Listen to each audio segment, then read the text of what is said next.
Luar biasa, inilah santri dari Indonesia yang pernah menggendong Nabi Khidir alaihi salam.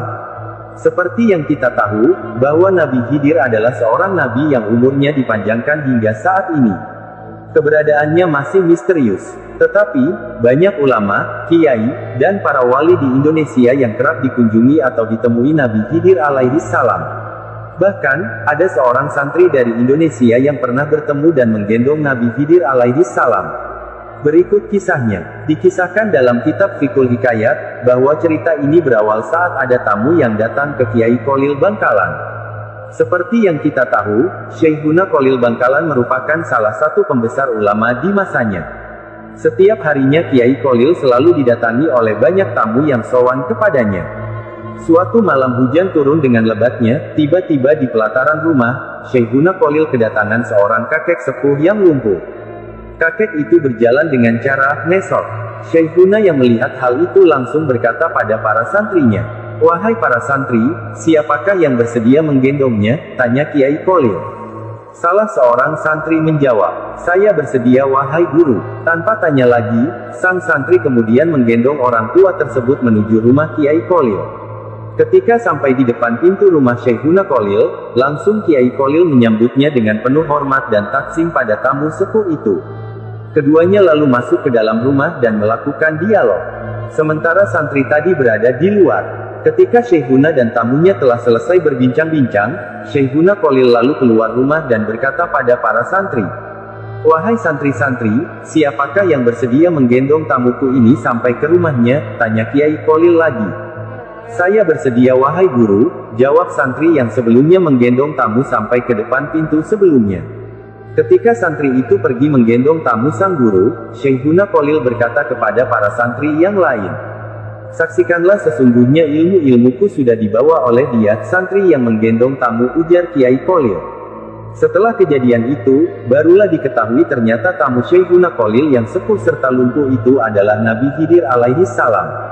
Sedangkan santri yang menggendong Nabi Khidir ternyata adalah Hadratus Syekh Kiai Haji Hasyim Asy'ari.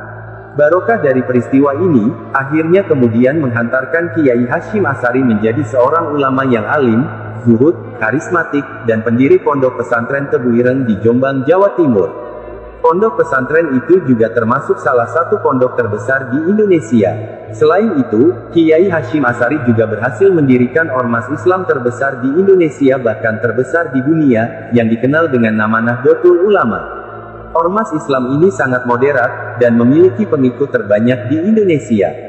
Nahdlatul Ulama juga telah tersebar di berbagai negara di dunia, dengan didirikannya pengurus cabang istimewa Nahdlatul Ulama. Subhanallah. Selain kisah tadi, ada sebuah kisah yang tak kalah menarik. Dikisahkan, Kiai Kholil Bangkalan pernah datang ke pesantren yang didirikan Kiai Hasyim Asy'ari yaitu pesantren Tebu Ireng untuk ikut ngaji kitab Sahih Bukhari Muslim bersama santri lainnya. Pengajian kitab tersebut dilakukan hingga saat ini oleh santri Kiai Hasyim. Hal ini sebagai bentuk apresiasi Kiai Kholil kepada santrinya. Saat di Tebu Ireng, Kiai Kholil tidak ingin diistimewakan layaknya guru. Kiai Kholil bersikukuh ingin dilayani layaknya santri biasa. Namun, akhirnya Kiai Kholil mengalah dan mau dilayani oleh Kiai Hasyim setelah Kiai Hasyim mengatakan bahwa seseorang harus taat kepada gurunya. Taat kepada guru di sini bermakna ganda. Dari Kiai Hasyim, ia ingin memuliakan gurunya yaitu Kiai Kholil. Sementara Kiai Kholil tidak mau dimuliakan. Karena saat itu yang jadi guru adalah Kiai Hasyim. Jadi, yang dimuliakan adalah Kiai Hasyim. Kedua tokoh besar ini berebut untuk saling memuliakan gurunya. Sebuah contoh tauladan yang luar biasa dari keduanya. Akhirnya Kiai Hasyim punya ide dan jalan keluar, kemudian beliau berkata, "Karena saat ini saya yang jadi guru, maka saya menginginkan Kiai Kholil istirahat di ruang tamu pesantren dan dilayani. Perintah guru tidak boleh dilanggar." Tidak lama kemudian, Kiai Kholil langsung mau dilayani dan dimuliakan selama berada di Tebu Ireng. Kiai Hasyim juga bahagia bisa melayani gurunya dengan baik. Subhanallah, semoga kisah ini bermanfaat dan bisa memotivasi kita untuk selalu menjunjung tinggi akhlak yang mulia. Amin. Wallahu a'lamu bishawab.